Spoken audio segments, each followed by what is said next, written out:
जय श्री राम मित्रों, आज हम आपका हिंदू धर्म नामक अपने चैनल में एक बार फिर से स्वागत करते हैं।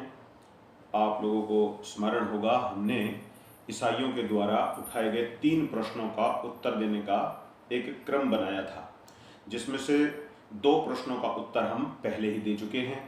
आज की वीडियो में हम आपको तीसरे प्रश्न का उत्तर देंगे। आइए पहले हम इनके प्रश्न को सुन लेते हैं। Third, for example, a thief is stealing a man. Then who is paying karma? The looted person, or the thief? Because they both are paying for their previous birth bad karma. If we stop the theft, then, are we not interrupting in their karma process? If the thief or the victim died that moment, then, are we not delaying their moksha? And starting a cycle of birth, rebirth, for which they have to born again and again, until they fully pay their karma. Are we doing good karma, or bad karma? तो मित्रों, जैसा कि आपने इस प्रश्न को सुना अंग्रेजी भाषा में, अब मैं आपको इस प्रश्न का हिंदी में भी थोड़ा थोड़ा अभिप्राय बता देता हूँ। इनका कहना है कि मान लीजिए अगर कोई चोर चोरी कर रहा है, तो जिस व्यक्ति ने चोरी की अथवा जिसके घर में चोरी हुई है, इनमें से कौन अपने कर्म का फल भुगत रहा है। ठीक है। और यदि हम लोग उस चोरी कर्म को जिस समय वो चल रहा है यदि रोकते हैं, तो क्या हम कर्म चक्र को गड़बड़ा नहीं रहे हैं? और उस चोरी को रोकते समय यदि वो चोर किसी कारणवश मर गया, तो क्या हमने उसके मोक्ष मार्ग को अवरुद्ध नहीं कर दिया है? और क्या उसका अब एक नया कर्म चक्र शुरू नहीं हो जाएगा, जिससे उसे दोबारा से भुगतना पड़ेगा? तो इस प्रश्न का हिंदू लोग अपने धर्मशास्त्रों के आधार पर उत्तर दें, और यदि श्री कृष्ण स्वयं भगवत गीता के आधार पर इसको स्पष्ट करते तो बात अलग होती। ऐसा इनका आक्षेप है। तो अब इसी पर हम लोग अपना पक्ष रखते हैं और अपनी चर्चा को आगे बढ़ाते हैं। तो देखिए मित्रों, सबसे पहली बात तो ये है, हमारे गुरुजी कहते हैं बिना अपराध के किसी को दंड नहीं मिलता ईश्वर के इस राज्य में, और बिना पुण्य के कोई पुरस्कृत नहीं होता है।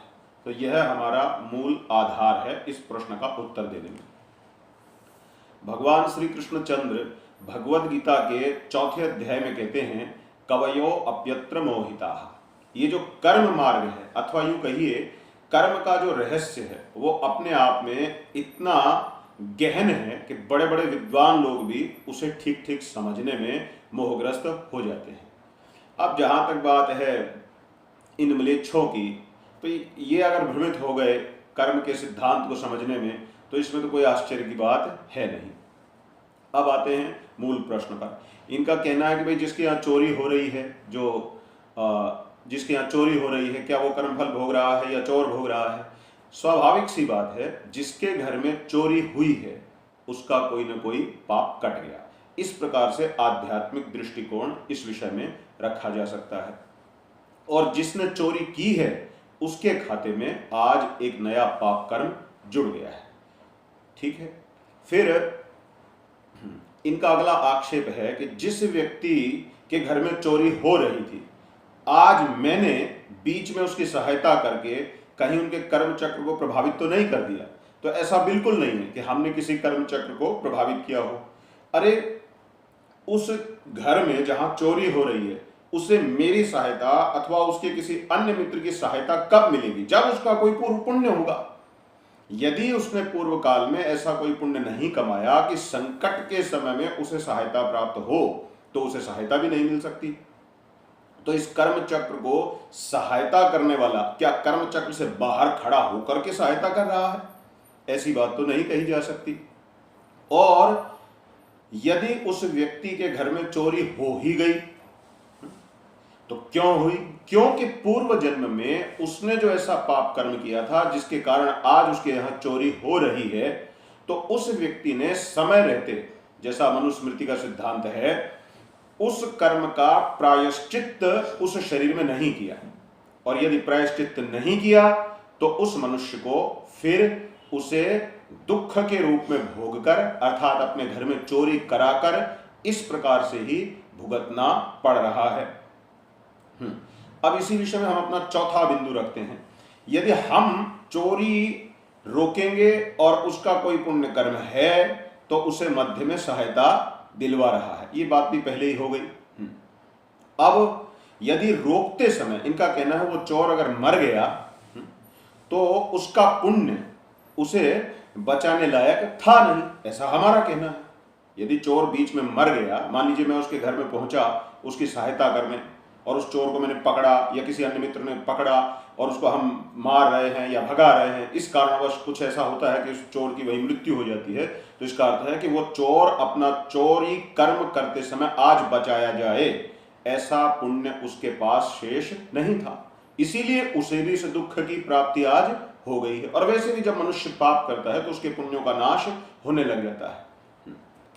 फिर इनका कहना है कि भाई मोक्ष मार्ग हमने उसका अवरुद्ध नहीं कर दिया उसे मार करके, तो इस पर हमारा ये कहना है, अरे कोई चोरी चालू रखे, चोरी रोके ही नहीं, और कोई व्यक्ति अपने घर में चोरी कराता ही रहे, क्या इस प्रकार से किसी की मुक्ति हुआ करती है? इतनी मोटी बुद्धि यदि आप लोग रखते हो तब ये कैसे मान लिया जाए कि आप अध्यात्म के विषय में चर्चा करने के भी योग्य हैं? मोक्ष का मार्ग भिन्न है। जब मोक्ष की बात आएगी तब तो भगवान श्री कृष्ण ने भगवत गीता के 3 अध्याय के 9वें श्लोक में जैसा कहा है, यज्ञार्थात कर्मणोन्यत्र लोकोयम कर्म बंधनः, अर्थात इस संसार में यज्ञार्थात भगवान शंकराचार्य कहते हैं यहां यज्ञ शब्द का अर्थ ईश्वर है। भगवान के निमित्त, भगवान की प्रसन्नता के लिए जो कर्म किया जाता है उस कर्म को छोड़ करके अन्य जो भी कर्म इस संसार में हम लोग कर रहे हैं वो हमारी मुक्ति में सहायक हो ही नहीं सकता। तो मैं अपने घर में चोरी करवाता रहूं बैठा, या कोई मूर्ख व्यक्ति ये सोचे कि चोरी कर रहा है तो उसको करने दो, एक दिन इसका मोक्ष मार्ग बनेगा, ये सब इनकी बेअकल की बातें हैं। वास्तव में जब मोक्ष की इच्छा है तो निष्काम कर्मयोग, अर्थात केवल भगवान की प्रसन्नता के लिए कर्म करने की कला सीखनी होगी। अपने लौकिक स्वार्थ से अथवा अपने पारलौकिक स्वार्थ से भी ऊपर उठ करके केवल प्रभु प्रीत्यर्थ है, इस भावना से जब जीव कर्म करने लगता है तभी वह अपने मोक्ष मार्ग की बात कर सकता है। तो इस प्रकार मित्रों, हमने अपने गुरुजनों से जितना समझने में सफलता प्राप्त की है उसके आधार पर हमने इन तीनों प्रश्नों का एक एक करके यथाशक्ति उत्तर दिया है, और इस प्रकार इन तीनों प्रश्नों का उत्तर देकर इन म्लेच्छों का खंडन पूरी तरह से हो जाता है। अब आगे भी ये श्रृंखला चलती रहेगी और सनातन धर्म के ऊपर किए गए आक्षेपों का यथामति यथाशक्ति हम लोग उत्तर देंगे। और हमें एक बात से बड़ी प्रसन्नता हो रही है, हमारे पास दर्जनों नहीं बल्कि सैकड़ों की संख्या में ऐसे फोन कॉल्स, मेल या फिर यूं कहिए मैसेजेस या व्हाट्सएप पर संकेत आ रहे हैं जिसमें लोग अपनी प्रसन्नता प्रकट कर रहे हैं, और हमारे हिंदू भाइयों को इन उत्तरों को सुन सुन करके बड़ा आनंद हो रहा है।